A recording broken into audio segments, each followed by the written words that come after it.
É um grande prazer, uma grande honra, né, estar aqui para falar de um tema tão caro para a nossa sociedade, o combate ao superendividamento e o papel das instituições. Eu gostaria de agradecer o convite da secretária Juliana Oliveira Domingues e reiterar as boas-vindas a ela, ao Sistema Nacional de Defesa do Consumidor, que assume agora um cargo de tanta importância, ainda mais em tempos, né, de pandemia. Mas tenho certeza que com a sabedoria e sensibilidade de uma brilhante mulher, irá superar tais desafios. Também eu não posso deixar de cumprimentar o querido professor Cazu pela oportunidade de estar aqui mais uma vez, de escutá-lo. É sempre acolhedor, professor, estar ao seu lado, né? O nosso pai das ações coletivas, mesmo que seja distante, né? Numa mesa virtual. E quem sabe, pensando bem positivo, no futuro breve, estaremos aqui discutindo o PL 282, que aperfeiçoa o Código de Defesa do Consumidor em relação às ações coletivas. O sonho, né, da nossa saudosa Ada Pellegrini Grinover. Bom, gostaria também de cumprimentar todos os demais colegas, na pessoa do senador Rodrigo Cunha, que tem feito um trabalho árduo, né, e maravilhoso para a aprovação do PL 3515. Bom, para quem não conhece, o Instituto Defesa Coletiva é uma entidade sem fins lucrativos que atua desde 1999. E nós temos como missão a proteção do consumidor e do cidadão das práticas abusivas do mercado por meio das ações coletivas. Temos como missão também fomentar o aprimoramento da legislação da defesa do consumidor para a repressão ao abuso do poder econômico e também implementar iniciativas educacionais relacionadas ao crédito consciente, consumo sustentável e educação financeira. O Instituto, há mais de 20 anos que nós estamos atuando no combate do superendividamento através das nossas ações coletivas com caráter preventivo e também repressivo. Como sabemos, temos hoje mais de 30 milhões de brasileiros que encontram-se superendividados. E é claro, pós-pandemia, esse número irá aumentar muito. Sabemos também do problema social, que o superendividamento é um problema social que afeta de forma drástica a nossa população. E o Instituto, no ano de 2003, iniciamos as ações coletivas para reprimir alguns abusos. E observamos que esses abusos aumentaram muito desde o advento da lei do crédito consignado, afetando a parte da população idosa. E nós temos uma grande preocupação com esses consumidores hipervulneráveis. A população idosa do nosso país, acima de 60 anos, deve dobrar no Brasil até o ano de 2042. Em 2042, em 2031, o número de idosos vai superar pela primeira vez o número de crianças e adolescentes. Então, antes de 2050, os idosos já serão um grupo maior do que a população com a idade de 40 e 59 anos. Então, nós temos que preocupar, né, com o futuro, com os problemas dos idosos do nosso país. Eles estão vivendo mais e também vão precisar da aposentadoria, das pensões, para ter uma subsistência digna. De acordo com o Banco Central, os idosos são a segunda categoria que mais deve o crédito consignado. O saldo da modalidade de crédito pessoal consignado chegou a 129 bilhões em fevereiro de 2019. Esse dado é um dado do próprio Banco Central. De acordo com o Conselho Nacional da Previdência e a Dataprev, tem uma pesquisa que 42% dos aposentados de baixa renda, que ganham até 2 salários mínimos, estão superendividados. E 85% dos benefícios do INSS são até 2 salários mínimos. Bom, e quais são os fatores que contribuem para o superendividamento desses idosos? Justamente a hipervulnerabilidade dos idosos. De acordo com a pesquisa do INAF, apenas 7% das pessoas acima de 50 anos são capazes de interpretar textos e resolver problemas que exigem maior planejamento, como cálculos de porcentagem e proporção, por exemplo. De acordo com o PISA de 2018, que é uma pesquisa, apontou que, mais uma vez, o Brasil tem um baixo desempenho escolar em matemática. Nós estamos na turma do fundão, no ranking mundial, ocupando a posição número 70. Se a gente for comparar o nosso país com países da América Latina, o Brasil está no pior lugar da América do Sul, perdendo, inclusive, para Colômbia e Peru.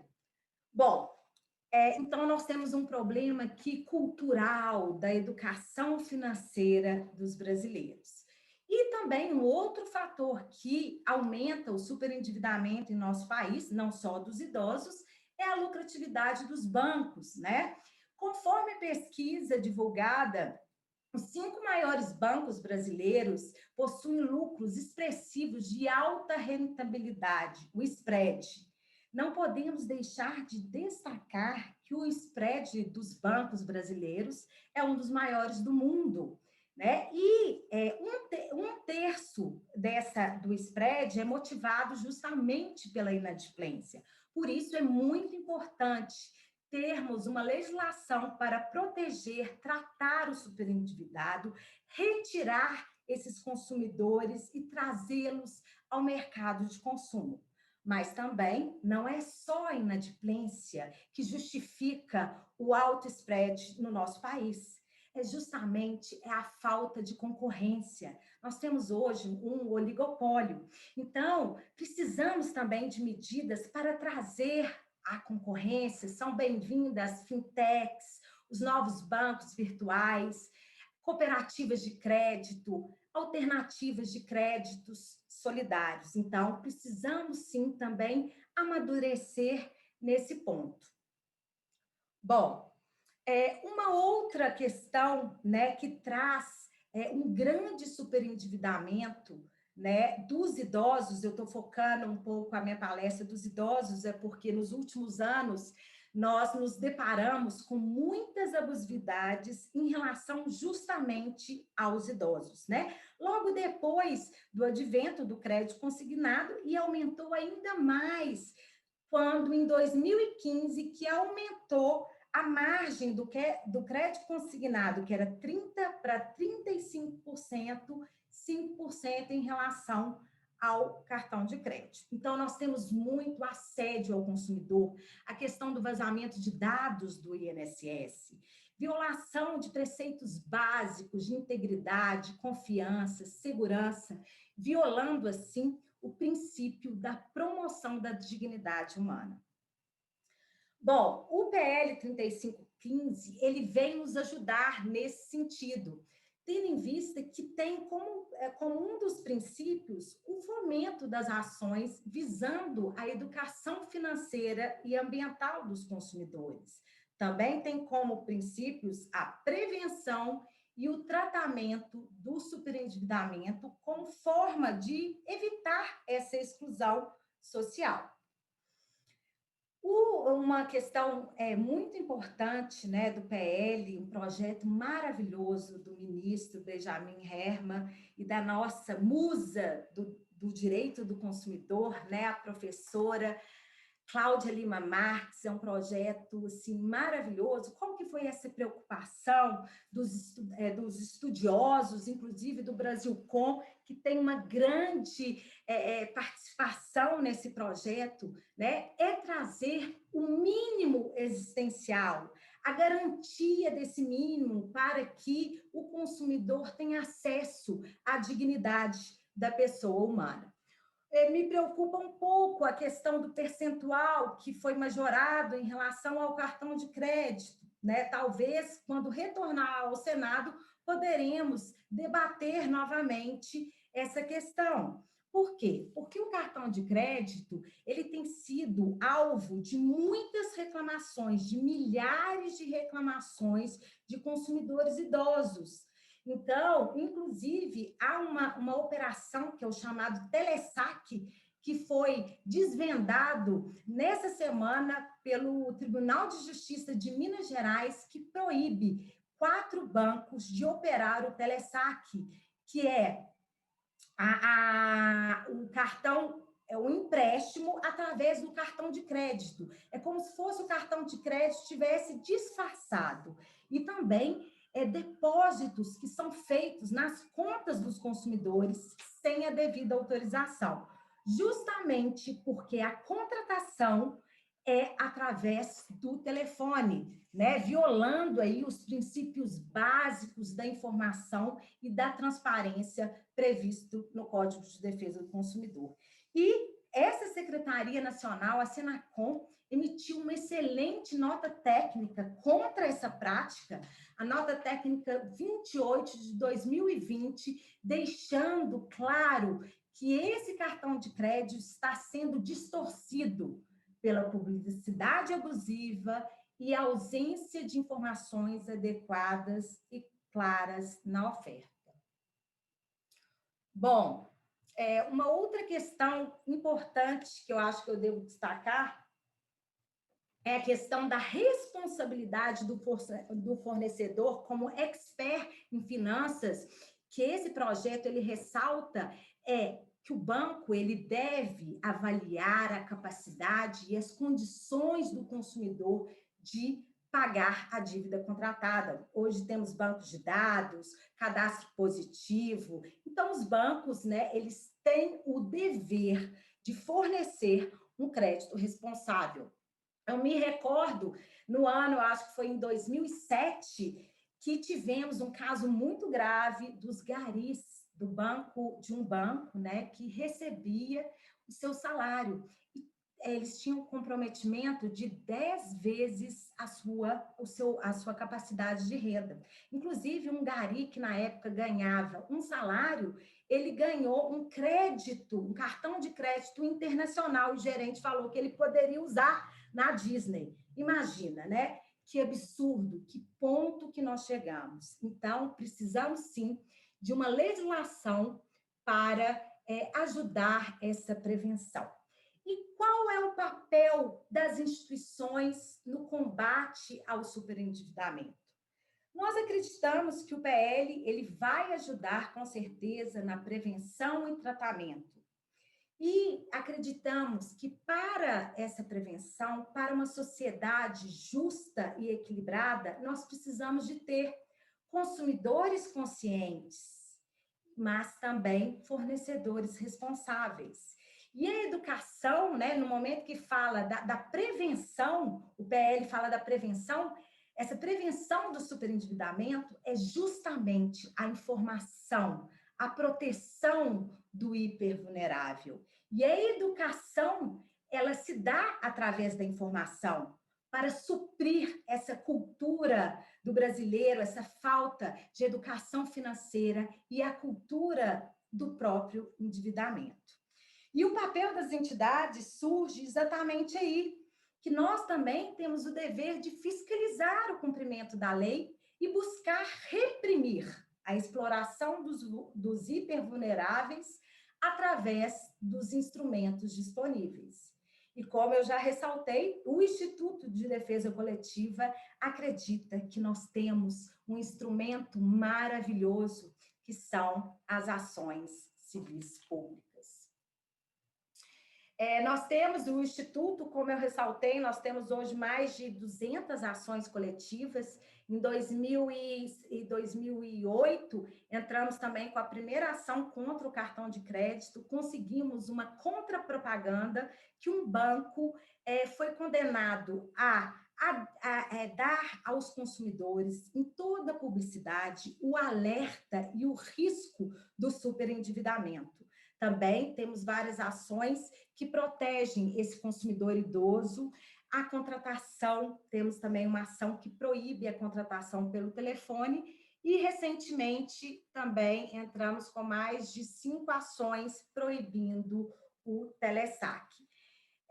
Tivemos uma grande, no ano de 2018, uma história que eu gostaria, não sei se eu vou ter tempo aqui de falar, que é um caso muito grave de um banco mineiro que lesou milhares de idosos. Ele ganhou a concorrência, a licitação do crédito consignado. E quando o aposentado ia lá no caixa eletrônico, o Posso Te Ajudar falava assim, eu posso te ajudar? Aperta aqui, aperta aqui. Quando o consumidor ia verificar, esse funcionário estava contraindo empréstimos consignados. Nós temos um caso de uma deficiente visual que perdeu a visão porque o funcionário reteve o seu cartão e pegou uma dívida de 8 mil reais.